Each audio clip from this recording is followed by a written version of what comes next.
हाय सांग मैंने जय जगन्नाथ। तो आज सकाळू सकाळू आमे बाहरी गलु बालेश्वर कहीं ना आम सारंकर मैरेज थिला बालेश्वर भोगराई।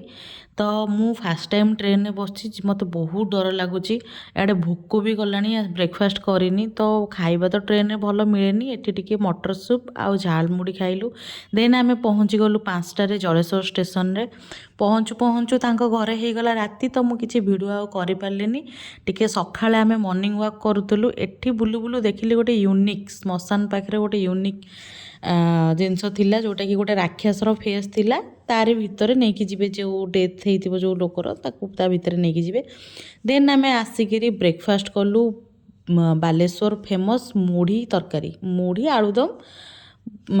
तो एते टेस्ट लगुला मु खाइला परे जानिली जे बालेश्वर लोकंकर एटा फेवरेट कौन पाई आउ फेमस कौन पाई। सीरियसली मुढ़ी आउ ता सह मटर तरकारी आउ टिके आलू चप चकटा ओ शांति।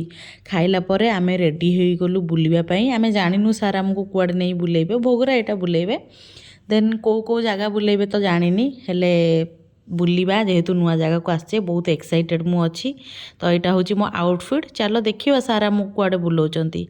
फास्ट आमे गलु चंदनेश्वर टेम्पल बहुत सुंदर जगह बहुत सुंदर सुंदर जगह माने मु कहि भी परिबिनी एते सुंदर एते लोक सेठाकर भल लोक तापर ये जो पोखरीटा थिला ना बहुत सुंदर थिला। आमे तो पूजा करिलुनी बस खाली भगवान को दर्शन करिकिरी आसिलु। एबे एठू जीवु जानिनु सार कोठी नेबे हेले चलंतु देखिबा कोठी जाउचु। हाँ आमे आसिलु दीघा जगन्नाथ मंदिर।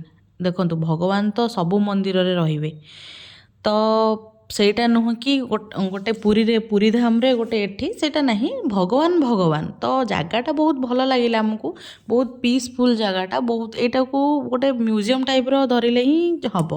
तो देन आम पहुँची गलु उदयपुर सी बीच रे जोटा मु फास्ट टाइम देखिली जे सी माने ओडिसा रे देखिली जे सी बीच पाखे बसिकी कपल माने झील पुओ माने मद पिउचंती खोला रे। सीरियसली मु देखी बहुत शॉक माने मु किछि मो पाठर कथा ही बाहर नथिला मु अनेई मु सेठू आसी से मानू।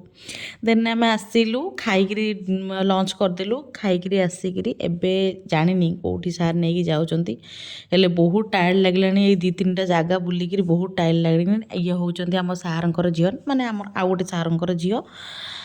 देन आमे आसिलु एबे बाबा भूषुंडेश्वर मंदिर जोटा कि सेई भोगराई लोकेशन अच्छी मंदिरटा एबे स्टार्ट होची। एटा होची शिवंक मंदिर माने एक्चुअली कौन ना शिवंकर गोटे अंग भीम नहीं कि जाउथिले भगवान कही कि जोड़ी तुम रखिब सेठी मु स्थापना हेबी। तो भीम को बाटरे परिश्रा लगिला तो सी कौन कले रखीदे रखिकी जिते देखिले कि तांकर अंगटा साइड होकर माने गोटे पटे साइड होकर अच्छी। तो ताकू जेते सीधा कले भी जेते चेष्टा कले सीधा करने से सीधा हेलेनी बंका होकर रही तांकर से लिंगटा। तो से सेटा गोटे माने बहुत आकर्षित जगटा कहले चलिबो बहुत सुंदर। एबे मंदिर तैयारी होची तैयारी हेसला पर आहुरी सुंदर लागिबो।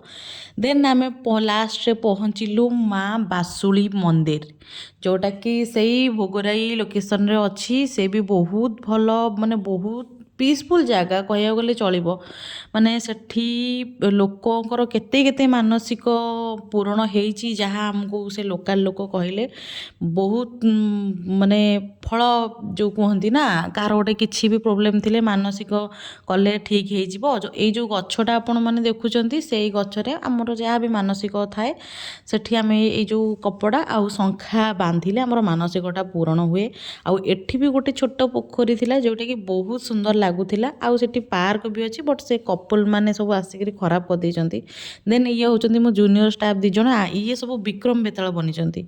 देन आसिला परे घर को आसी फ्रेश होकर पुणी आसिलु बस स्टाण्ड आमर 8:30 बस थिला। आमे एठी कुरकुरी फुरकुरी सब किना किनी करिकिरी आमे बस को वेट करिचु। बस आसीबो 8 घंटार जर्नी भुवनेश्वर रे पहुँचीबो 4:30 रे। तो आउ वीडियो तो करि परिबिनी बहुत टाइम लागिलानी। बाय।